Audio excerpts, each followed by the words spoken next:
Good morning. All right, go anywhere in the world and ask someone what Detroit is known for, and they will quickly tell you cars and music. But during these summer months, the sounds of rhythm and blues and jazz just might supersede the Motor City's original love by a whisker.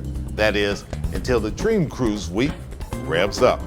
We'll talk about that this morning with two music event leaders, Shahida Mayusi, President and CEO of The Right Productions, and Chris Collins, President and Artistic Director of the Detroit Jazz Festival.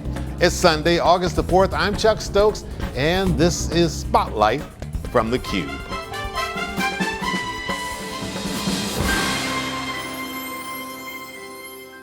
The Aretha, where we were so used to saying Chene Park, that has now changed. First year up under the auspices of the Aretha. How's it going? You know, it's an honor to carry that name, and it's also a challenge. So it means that, well, we may have been doing great things under Chene Park, but we got to step it up for the queen. We have to turn it up for the queen. Yeah, otherwise Aretha may send a bolt of lightning. You know, I don't want the walls to start shaking, the pictures to fall. Yeah. It's got to be up to her standard. Exactly, and she set one. Right. You have a great lineup this year. Thank you. And you always pull that together. Give folks some idea of who's coming rest of August into September. Well, you know, it's been a wonderful thing now that the weather has turned to summer finally, in Detroit. Finally. We got out of that crazy spring weather. But you know, you've got to get it in. That's right. In Detroit. We don't have much time to waste. I want to thank McDonald's and Varsity Ford for being part of the impetus to make what happens at the Aretha happen. Corporate sponsorship is so important. It's absolutely essential. So we want to be a celebratory place. We're going to have somebody that come that hasn't been yet to the Aretha or Chene Park. Miss Gladys Knight is coming. All right, And you know, Gladys is a Detroit family person, right? Absolutely. So we're looking forward to that. We've got Herbie Hancock and Kamasi Washington, which blends, you know, traditional great jazz icon with the young vibrancy of this new artist, right? So both audiences should be there and enjoy each other's music. You've had the jazz series that goes on Wednesday nights, every Wednesday which has night. become very, very popular, very affordable, and I think that's one of the things that people are attracted to, the fact that it doesn't cost that much, but yet you're looking at top jazz artists, top acts, name recognition jazz artists. Yes, we absolutely have that with Bob James, and we've had so many people this year. Rolls Royce and Confunction, that's not quite jazz, but it's going to be fun. Right. So because it's a City of Detroit owned facility, we're able to provide music of that quality at the most affordable prices. It's the best entertainment by in town, bar none. $24 for two national headliners on a Wednesday night. Yeah, almost unheard of. Yeah, it is unheard of. Yeah. We only do it. Nowhere else in the country, I think you can find this. It's a Detroit special, and it's something that, you know, people come, they line up in droves as soon as we put the tickets on sale. So if you haven't been part of the Wednesday night at the Aretha is friends and family. It's a warm, wonderful way to spend a summer night. The venue is special because it's right on the river. We've got a great riverfront now. Yes. Development's still going on, but they've opened it up tremendously over the last 10, 15 years. What always surprises me, but I can tell that they're enjoying it, is all the boats that pull up when a concert is going on, and they're watching it from their boat, and they're still able to partake in this whole thing. They enjoy it, and they contribute to the ambiance, quite honestly, right? To see the boats in the background and the music in the foreground, the summer breeze, a traditional Chene Park blue drink is still there on the menu. It's not an Aretha blue drink, it's Chene Park blue drink. Right. And they don't have to pay, but they got to buy gas. Exactly. And sometimes they need that extra break. So, Absolutely. One of the things I want to celebrate, though, is that Chene Park is actually an architectural gem. It was awarded the 25th anniversary of the American Institute of Architects this year for a facility that is still being used in the design that it was originally made for. That's an honor, and it's a beautiful place. If you haven't seen it, you know, you may have driven past and really have no idea. But once you step in, you see why it's still winning awards. Yeah, So, and it is It's a nice size, but it's still small enough to be intimate with the artist, and you don't feel like you're in a gigantic facility and you're so far back that you don't really see and hear the artist. You hear the music, but you feel like, oh, I can barely see them, and if it weren't for these monitors. At the Aretha, you're close enough to be able to see. You have the monitors, but you don't really need them. Yes, it's there. It's a wonderful, intimate space for music. And really, the artists come and give extraordinary performances there. We're going to take a break, and I want to pick up on that when we come back, because I want you to talk about, from the artist's perspective, why the Aretha, the old Chene Park, is very, very special. We'll be right back. Don't go away.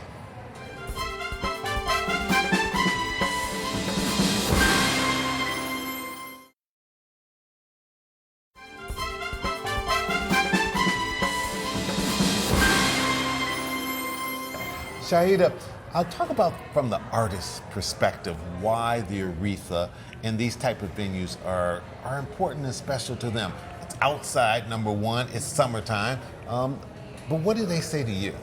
They really love it, they really do. And I really must say that I credit part of the energy there to the river. Being on the river with that in the background changes the energy somehow, you know? They love it. Plus they love the fact that they're coming into a family environment. You know, the Wright Productions is a family business. Right. My 4 sons are essential components of what we do there, and they make it possible.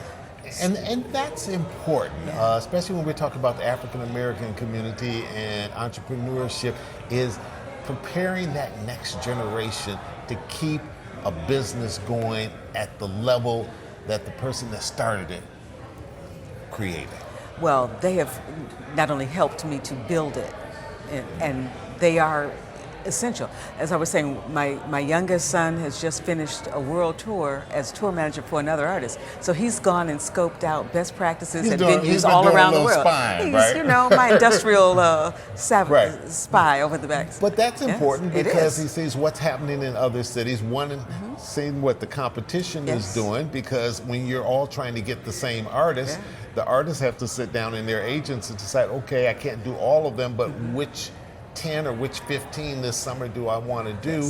And you want to be front and center, and the one that they say, I got to go back to the Aretha because of all the different ambience. He brings best practices home, but we make sure that the artists are well treated when they come to the Aretha. Now, you know, Aretha would not have it. That's true. That artists would not be fed well and treated with absolute respect and courtesy and whatnot.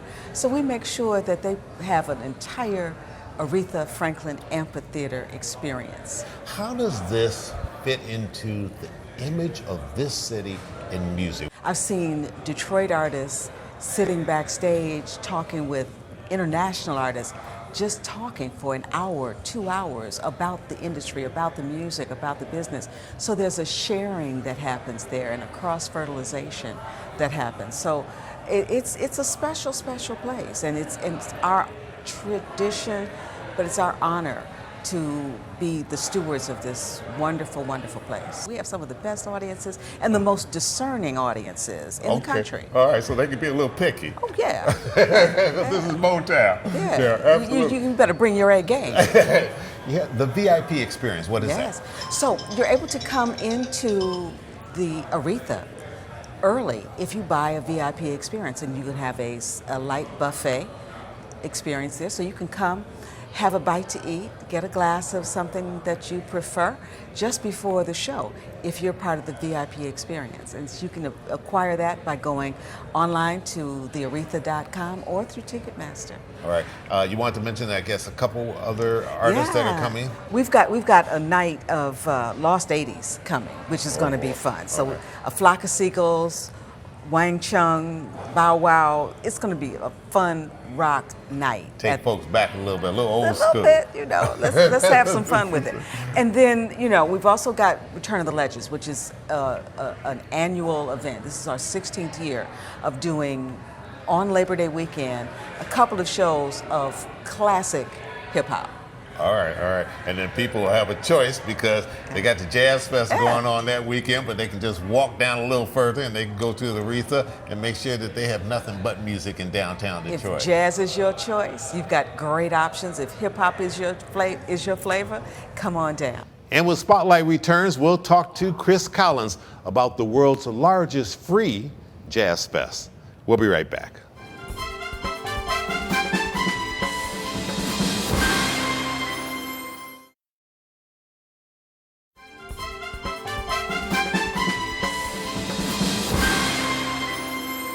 Welcome back to Spotlight. We're down here at the Cube, our home away from home.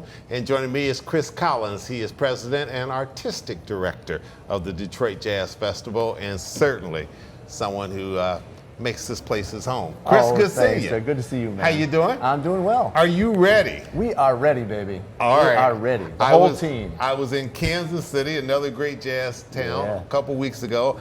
I met someone who I'd never met before, and the second I said I was from Detroit, first thing out of their mouth was, oh boy, I've been to your city. I was there a couple years ago for the Detroit Jazz Festival. Right. What a gem. Yes. Do you think we sometimes forget how much of a gem we have to the rest of the world? Well, you know, it is truly beyond all the accolades of being the largest free jazz festival, and, you know, to draw 325,000 people, a third from outside the state, so it's literally millions of dollars in income in our city for our businesses.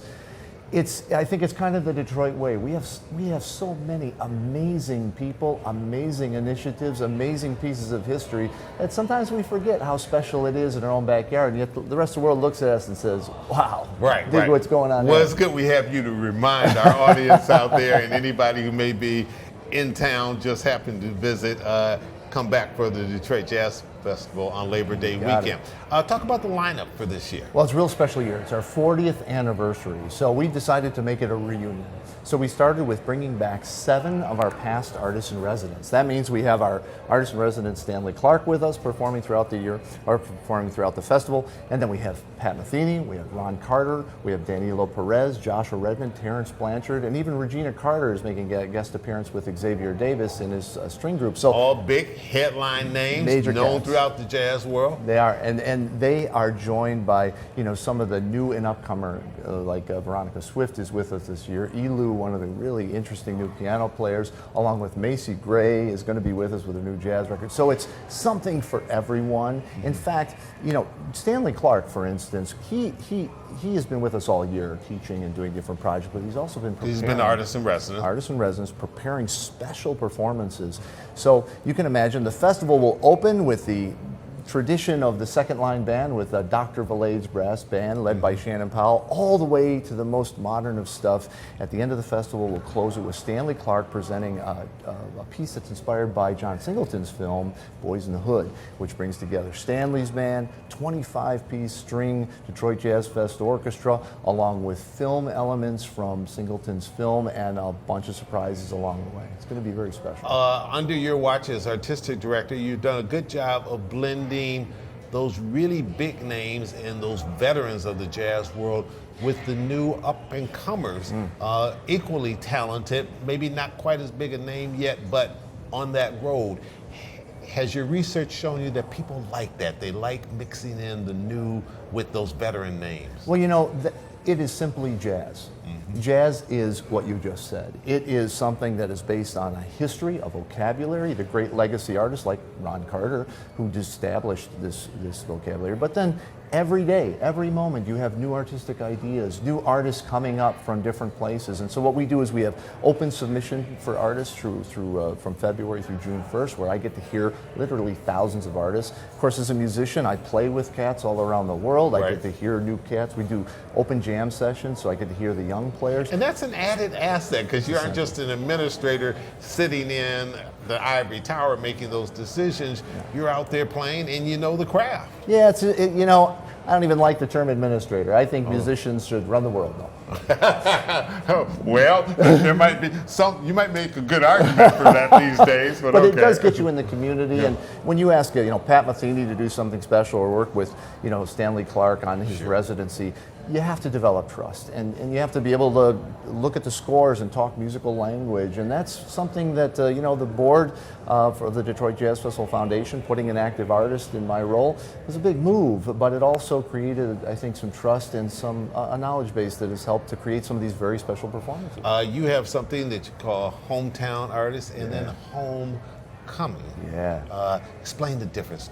Everything we do in Detroit is about the incredible history and legacy of this place and the incredible family of artists and patrons and audiences. So every year the festival does a homecoming series where we bring back those artists that came up in Detroit and went on to create globally known careers. So Dee Dee Bridgewater, Sheila Jordan, Ali Jackson, Kenny Garrett, they're going to be coming back with us this year along with a host of others. And then the Hometown series is about celebrating those artists that have stayed in the city of Detroit, that have made this their home and have developed global careers from here. And they bring everyone together, the family of Detroit, the family of Detroiters who've gone on to other things, our artists and residents who've become part of our family, along with the one-of-a-kind audiences, which every artist will tell you, they want to play Detroit because our audiences are so The here. audiences appreciate and they know the tradition here. That's right. It's a cultural thing. It's part of who we are in Detroit, jazz. Yeah.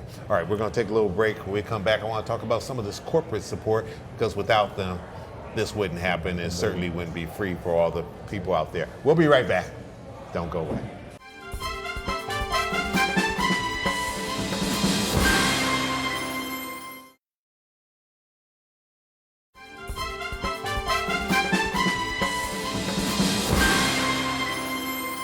Welcome back. We're talking about music, we're talking about jazz, we're talking about something that is just the fiber of this city and a tradition, the Detroit Jazz Festival on Labor Day weekend, just a couple weeks away. All of this couldn't happen. You got 4 stages, and then you've got the jam session. Yeah, man. And that's spread all over downtown Detroit. It's free. That takes a lot of support from corporations and benefactors. It is, and it does, and it really shows the love in our community from individuals and the corporations that support it, of their love of arts and culture and wanting to support that, even though they're for-profit businesses. And we start with our angel of jazz, Miss Gretchen Boulay. Gretchen Boulay, yeah. And she stepped up. She saved this jazz festival. She is. 10 years ago or so, she stepped up and said, no, this can't end. This has got to continue. And she made arrangements through her Gretchen Boulay Endowment for the Arts to make sure that happens. And what was created is the Detroit Jazz Festival Foundation, which is the umbrella organization that produces year-round events and the signature event, the Detroit Jazz Festival. You couple that then with our presenting sponsor now for 3 years, Quicken Loans. So it's the Detroit Jazz Festival presented by Quicken Loans, along with Chase and Absolpure and Carhartt and Mack Avenue, Wayne State University.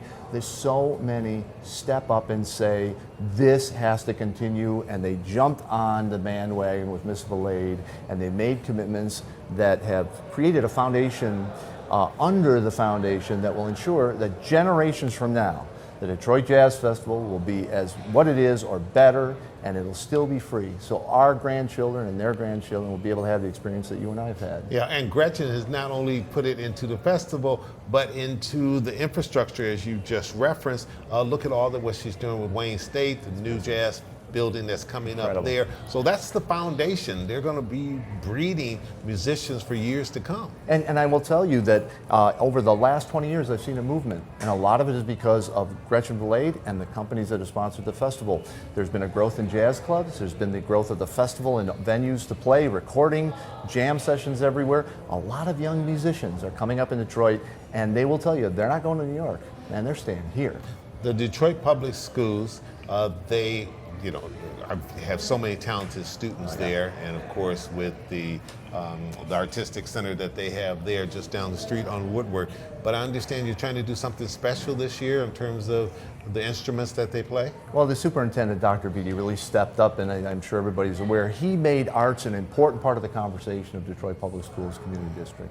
And as part of that, he wanted to start an instrument donation program that was highly organized and structured, and he came to us to be one of the inaugural supporters of that program. We did a press conference a couple months ago show, and we are well on the way to collecting slightly used or new instruments from anyone who can. Maybe you have a flute that you used to play that you haven't touched in years, a guitar, a set of drums, and in addition to that, we've reached out to the artists, all of the artists at the Detroit Jazz Festival, asking them to be part of this. So there are going to be some big surprises at the festival that are going to celebrate this connectivity between Detroit Jazz Fest Foundation and Detroit Public School CD and this incredible movement to celebrate the legacy of Detroit Public Schools in art and jazz and music, and to help build burgeoning programs and to support those programs like Castech and DSA and Renaissance that have had long histories of producing some of the greatest musicians in the world. A few years ago, you introduced the Live app. How's that going? Oh man, Detroit Jazz Fest Live. I gotta tell you, it'll be available this year on the App Store and Google Play, and you can do amazing things. You can see the entire schedule and click on one thing and it takes you to the Just photo from your and handheld. bios. Oh man, it's unbelievable. But the real amazing part of the app is for a subscription fee of $20, and you can get all the information at DetroitJazzFest.org. But for $20, you get year-round streaming. So you get to see some of the background of Stanley Clarke rehearsing or Ron Carter working with students, and then at the festival, all 4 stages, all 4 days, streamed in real time. So you can watch it from home. You can send it to your friends in Kansas City and say, check this out. Yeah. Great early Christmas present, by the way. And They'll like that. If you're sitting at Chase Main Stage and you want to know what's happening at Hart Plaza before you hoof it down there, you check it out on your app and say, I'm going to go see this cat I never heard of. Let me check this out. And the Doris Duke Foundation played a key role in that? Very important part of it. You know, we benefit from a lot of federal grants. The Doris Duke Foundation, the Joyce Foundation, here our Herb Family Foundation. These folks offer grants and support for these kind of things that allow us to set up the infrastructure, and then we have to rely on you to use the product, and to if you're interested in live stream, buy the subscription, which is $20. There's nothing like it in the world. No festival does it like we do it, and I promise you, you can punch in your likes, and it'll help you set up a schedule of things that you might want to check out. Many things you may not even be aware of or not know what they are. Yeah. Final question. If Chris Collins had his wish list, something you could have for the Jazz Festival, you know, I already have it. In one of these few years, what would it be? Oh man, my biggest wish list, and what my whole team has been working on since my administration started, is to archive everything. Business practices, grants, how we communicate, what we do with PR and marketing. How do we sustain a multi-million-dollar free festival and foundation throughout the year? I want to see that continue forever. So I'm working hard, looking way past my lifespan and saying, what can we do to pass this on to the next generation of caretakers so the city of Detroit and the world benefits forever from this amazing, amazing Detroit Jazz Festival. All right. All we got to do now is get perfect weather for the Labor Day weekend. I'll go back to the station. I'll talk to all the meteorologists. We'll put a good word in for you, and we'll make that work. Chris Collins, Chuck, thanks so much. Keep up the good work and keep this gym going 100%. All right, it's a great way to wind down the summer, Labor Day weekend, before you get those kids off to school. Come on to downtown Detroit and have your last artistic fling for the summer. Not for the year, for the summer. I'm Chuck Stokes. We'll be back next week with more newsmakers in the Spotlight. We hope you have a great week.